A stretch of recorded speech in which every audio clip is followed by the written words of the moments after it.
Hey, welcome back to FTD Speaks. This episode is going to be looking at a shorter version of a longer stream, and it's a debate between one ex-Muslim and four Muslims looking at God, Allah, and whether or not his existence is logical, and it explores some of the arguments of why someone doesn't even believe God in the first place and why others would believe in God. And I encourage you guys to watch this episode with an open mind, because conversations like this really get us to understand more and more of why people believe what they believe, and what is convincing or evidence for somebody may be something that is completely not logical for somebody else. So let's take a look. We're going to watch this debate together, and then I'm going to share some of my thoughts afterwards. The major reason, and still one of the major reasons why I do not believe in the one God, specifically the God of Islam, is the problem of hell. I simply think that the idea of creation, free will, afterlife, and hell is completely incoherent and inconsistent with our understanding of morality, and even with Islam's own understanding of morality, for example, or with God's understanding of morality, if you want to have it so. So the idea is that there was one God at the very beginning before he created anything. Then he did create a world, a universe, and beings within this universe. Then he did give certain beings or certain creatures within this universe free will, and he gave them the choice to believe in him or to disbelieve in him after he communicated his message to them. Depending on whether they believe or do not believe, they will go to heaven or hell. Yet Allah, or God, at the very beginning is almighty, all-knowing, and he's the greatest good. And yet, at the very beginning, knowing exactly what we will do with our free will, how we will be, where we will end, he still created millions, billions of humans that are bound to go to hell. The whole idea that free will exists, that he creates free beings, that he judges them and sends some to hell, necessarily concludes that numerous humans will necessarily go to hell. It is inevitable. It is part of the whole plan. I think that this makes the belief in God for me and for many other people impossible, especially in the Islamic God. Are you saying Impossible. God punishes people in hell, therefore a good God does not exist? It's a logical argument. Or are you saying I don't like it, so I don't want to believe in this God? He created me as this flawed being who is incapable to grasp this truth, and he punishes me for what he himself created, while calling himself the most forgiving and the most good. And he contradicts with himself on so many levels. I mean, I don't agree with everything you said there, if that's your representation of Islam. But that aside, I just want to know, Ridvan, where is the contradiction?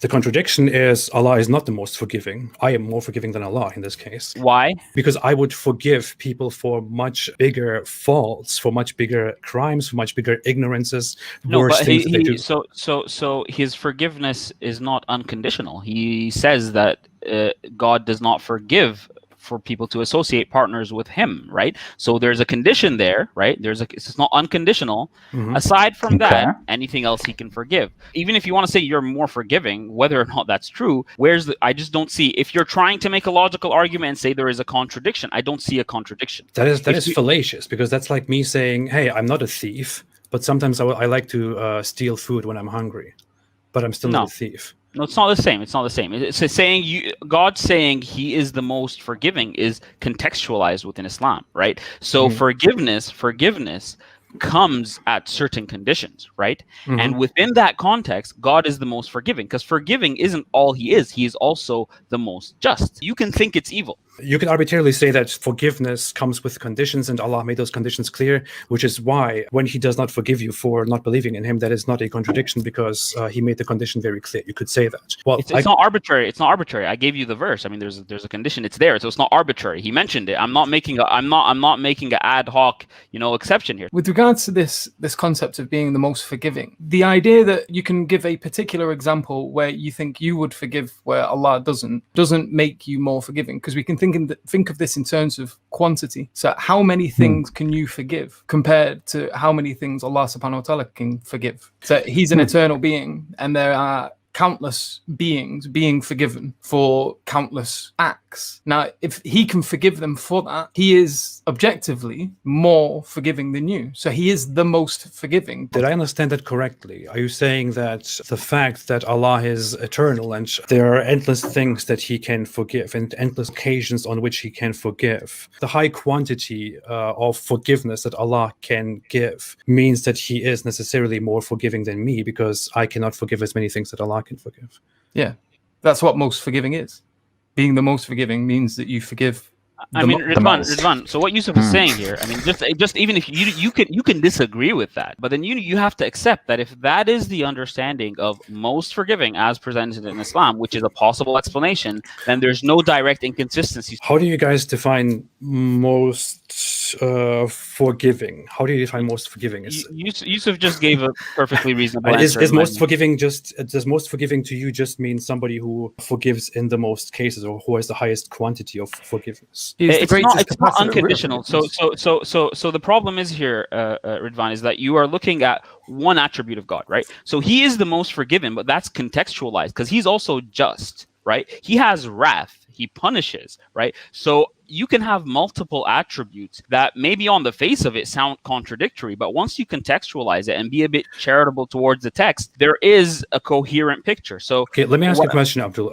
If I say to you, I am the most merciful, the most forgiving guy out there, but if you call me names, then I will come and shoot you. Yeah, it depends it's clear, but I'm also the most forgiving, the most merciful, the most kind, and the most just person out here. No. I wouldn't think you're based on this contextualized human experience we have. No, I do not think, because I know what we mean. How does that make the question? How does that change the? Because so right now you are saying that God being the most forgiving should rule out the possibility of him justly, according to the Islamic position, punish people in hell. That's not a contradiction. It might be something that you don't like, and I think it's not, right? So, but the contradiction is A and not A. Okay, exactly. I said it is incoherent and contradictory on many levels. It is incoherent because, for example, God is supposedly creating humans and putting them through a test, and then judging them based on the results of this test and punishing them, burning them forever, or even rewarding them forever. I think even the reward part is incoherent and unjust, if you want to have it so. Allah is not really judging people for something that they have done wrong and which could have not been prevented by himself, or which they are really powerful enough to prevent. He punishes them for something that he himself in the very beginning caused. Yeah, but it seems to me, Ridwan, sorry, because right now, in order for you to make a logical argument, you can't sneak in I'm not saying sneak in a bad way. You can't sneak in your views on metaethics, what morality is, and what it means to be good and bad. You can't sneak that in without us addressing it. So right now, if you're making an argument purely based on a logical incoherence, you have to say that being the most forgiving necessitates that God does not punish people in hell. God punishes people in hell, therefore God is not the most forgiving. You have to make that, but we will dispute premise one very clearly. Are you not allowing us to dispute premise one? No, you can't do that. I just think, I mean, even on that point, you have a big misrepresentation of what most forgiving would mean or how it would be defined. Let's not even come to the fact that Allah is eternal, almighty. His lifetime exceeds my lifetime by a mathematically impossible number, which is why my forgiveness is incomparable to his forgiveness necessarily. But you're a subjectivist, aren't you? Aren't you a subjectivist? It doesn't matter. I'm not saying it's morally wrong. It doesn't matter. I'm saying it is incoherent. Forgiving is a moral judgment. Someone being forgiving, that's a moral judgment. Isn't what is most forgiving to you a subjective view that's not necessarily representative of an objective reality and the way things ought to be? I'm not really a subjectivist in that sense. I don't think that morals are true or false in any sense, that they are simply representations of our emotions about certain things for which we make rules based on a need to survive. I don't think that they are subjectively or objectively true or false. But aside from that, forgiveness. So you're an emotivist. You're an emotivist in the sense that you think that all moral propositions are reducible to emotional, emotional stances or emotional positions. It's inconsistent for you to say that there couldn't be an opposing emotional position on what it means to be the most forgiving or the most good. But you can't judge us by my worldview or what you think my worldview would be or what you think what my morals would be. Based on Islam's own understanding, even let's forget about Islam. Forgiveness is a concept that we humans have established. We establish certain rules based on what hurts us, harms us, or what benefits us and pleases us. Somebody who forgives is somebody who looks past the mistakes that others have made and tries to, reconcile the bad with the good and tries to make peace and tries to be merciful with that person. Somebody who looks past it and says, hey, you know what? Despite everything you have done, I forgive you. That person would be, in a regular society, be considered the most forgiving person, for example.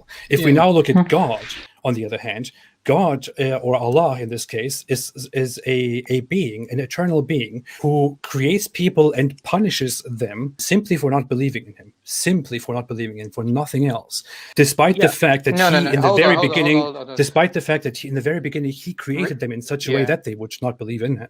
That is not most forgiving by any definition. Ridwan, there's one thing you need to understand. The general position within the Islamic theology on this issue is that no people are punished unless a messenger has been sent to them. So people are not just simply punished because they didn't believe. So we just got to be really careful in terms of that. If you're saying that the standards that the Quran places on this is a logical contradiction, then therefore that discounts Islam. That means that you have a burden of proof to demonstrate that the only possible way to read a particular verse that talks about forgiveness or whatever it is that you're trying to point out is one particular way which contradicts another particular way. Let's not make a mistake in defining who goes to hell in Islam according to the Islamic belief. Somebody who knows about the faith and who rejects it and doesn't believe in it goes to hell according to the Islamic belief.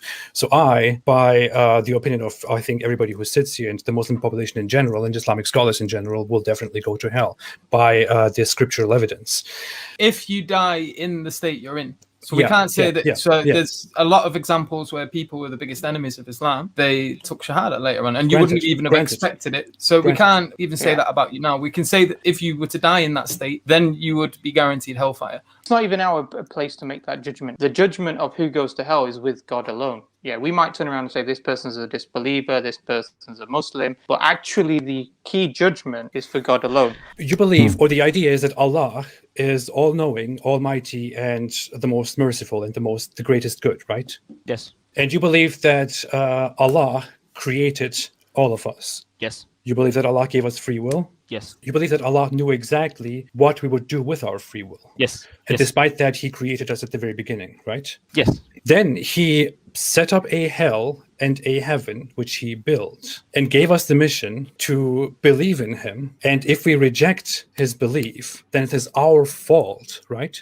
Yes. And that we, disbelievers, will therefore go to hell, right? Yeah. Do you agree that it's free? By your free choice, you are seeing the truth and arrogantly rejecting it. The condition here is not that I clearly know that Allah is real and that Islam is true, and then I reject Islam and therefore go to hell. That's not the point, right? The point we're making is that I'm aware of the Islamic religion, of the Islamic text, but I reject it. No. The Islamic position is that the kufr is when you see the truth and reject it and cover it. That's literally what kufr means. Do we agree that if I, at the moment of death, reject Allah and do not believe in his existence, do not believe in Islam, I will, by definition, by the Islamic teachings, go to hell? Yeah, but not by my judgment of the apparent that this guy doesn't believe. Yeah, doesn't matter. If I myself, with the position that I right now have, die, then I will, by the Islamic teachings, the fundamental Islamic teachings, go to hell. That is the idea. Yes, if you die as a disbeliever and you are truly a disbeliever in the eyes of God, then yes, you will go to hell. There's and before Allah created me and put me on this earth, long before he created the world, he knew exactly that if he gives me free will and creates this person that I am today, I will eventually use my free will in such a way that I will not be convinced by him. I will arrogantly disbelieve in him, which is why I will be eternally punished. And that just like me, millions, maybe billions of other people will also go to hell despite him having given them this free will. Yes, but that is incoherent. I think that is it's not incoherent. Maybe you don't like it. So I see the power in the argument. So I freely admit that the argument from evil, whatever the problem of evil in some of its forms, is the most challenging position to theism, right? Are you saying there is an incoherence, therefore it is false? Or are you saying it is immoral, therefore it's false? If you're saying it is immoral, therefore it's false, you have to appeal to some kind of moral realism, some objective standard to say that if it does not match up with this standard, it is false. If you're saying there is an inconsistency within the Islamic tradition, present the contradiction. I haven't seen it yet. No, so you just don't like it. I'm saying it is incoherent because God himself creates people that he puts into hell for the way that he himself created them, and calls this a test, which is not a test. It is simply something that he himself designed. You granted it's free. Even if we wanted to go into the details of what free actually means, we have newly emerging ideas of how much people actually have free will, because we are very much neurologically, environmentally, and so on conditioned on how we act in life, which will also decide.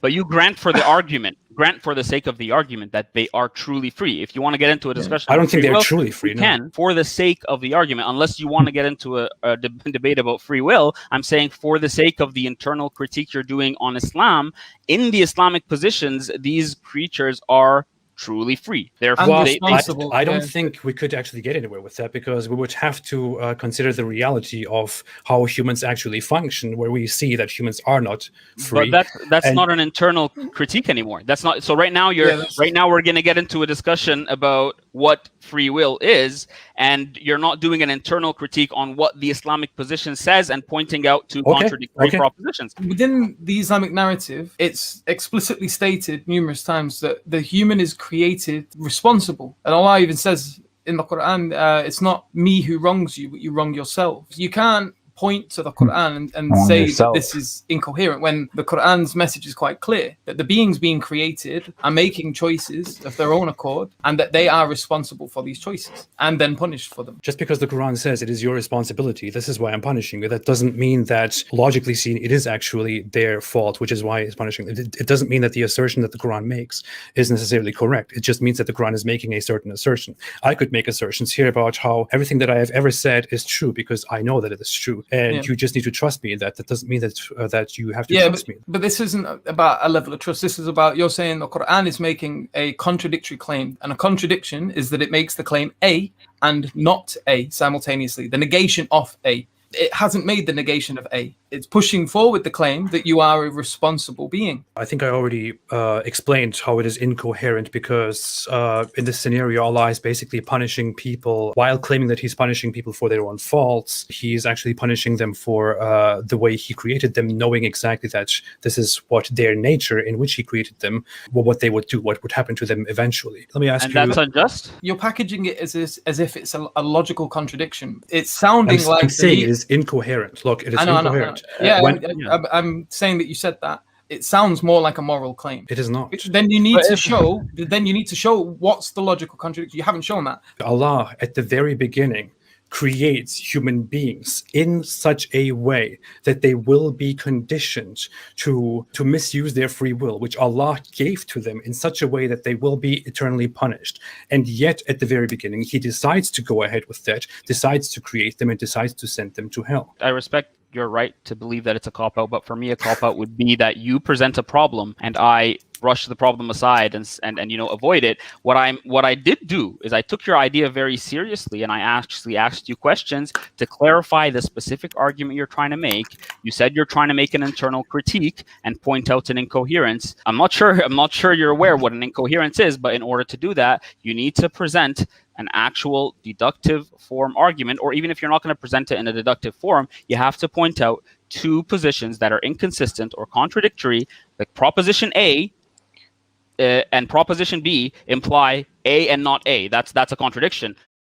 All right, guys. So I think that was a pretty good discussion. It just made me see again more and more that regardless of what argument are presented, if a person doesn't see it as evident, there's nothing you can do to really make them see it. Or if somebody sees that this is in support of their argument, then there's nothing really you can do to tell them it's not actually supporting their argument. I think one of the points that wasn't made in this episode, and I'm surprised that it actually never came up, is when the Muslims are making a case for Allah being the most forgiving and giving us free will, and that not negating him being the most forgiving, even though he knows what's going to happen, they didn't bring up the point that having foreknowledge of something, like knowing something is going to happen, isn't the same thing as forewilling, meaning that you're actually willing and intending for this thing to happen. I think Ridvan's confusion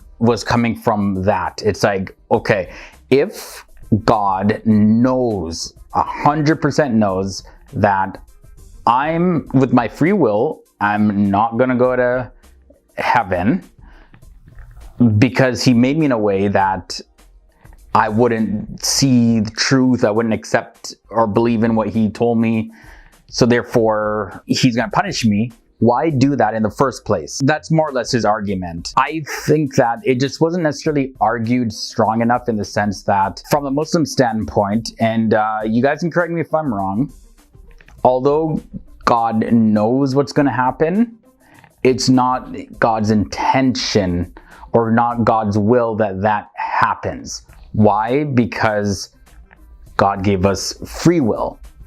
And with the free will, that means you can go outside the will of God. So it's like, here's the will is my arm. And then with free will, it's, you can choose to go here, and then God knows already who's going to continue going on my arm, or you can go around and over on the side, and you're also free to do that. Just know that this are going to be consequences. I don't want you to go over here. That's the will. I don't want you to go over here. My will is for you to stay on the arm, but he knows who's going to go there anyways. For me, it's a pretty simple concept. It's like, how do you make a circuit board? Well, there's a series of events that you have to go through and attach different materials together, and there's a formula to create a circuit board. If you try to use different material, you're not going to create a circuit board. So in a sense, it's like that. But if you're a computer creator, computer manufacturer, you want to know how to make a circuit board. That's your will to make a circuit board. But now you can employ somebody, and that person says, well, I'm going to use these materials. I don't want to make a circuit board. I want to do this. You're going to say, but my intention is for you to create the circuit board because this is the way in which you do it. They're free to not do it. So that computer creator would be God in this case. You're free to not listen, but there's also consequences, because anything you do, there's a result to it. That's my understanding anyways of the Islamic view. It's not necessarily that God is like, oh yeah, I know you're gonna go to hell, and then so therefore go, haha. See, look, I knew you weren't gonna do it. Yeah, I knew, I'm gonna punish you.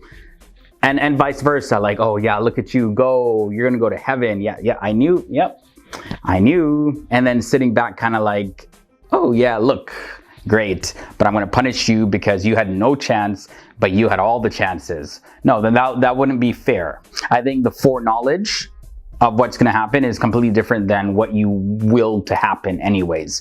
And I guess it's like this, God has a will of how he wants the universe to run and operate. And with the option of giving people free will, he's got to be okay in a sense that people are going to go against it, or else why give the free will in the first place? Does that make God immoral, or does that just make God fair and free and not a dictator, not one of force, but someone that wants you to exercise your will in a way that is beneficial? And in order to do that, it must be free. Anything outside of free will is really just a computer program. Okay guys, so that's all I gotta say for this one. Those are some of my thoughts. Really good discussion, I think. Let me know what you thought about this debate or any of my thoughts that I threw in here at the end. If you're not subscribed, I really hope that you can join the FTD family by subscribing, hitting that bell as well to be notified when new videos are posted. As a matter of fact, we post videos daily here, exploring topics like this. So if those interest you, stick around and I'll see you in the next episode. Later.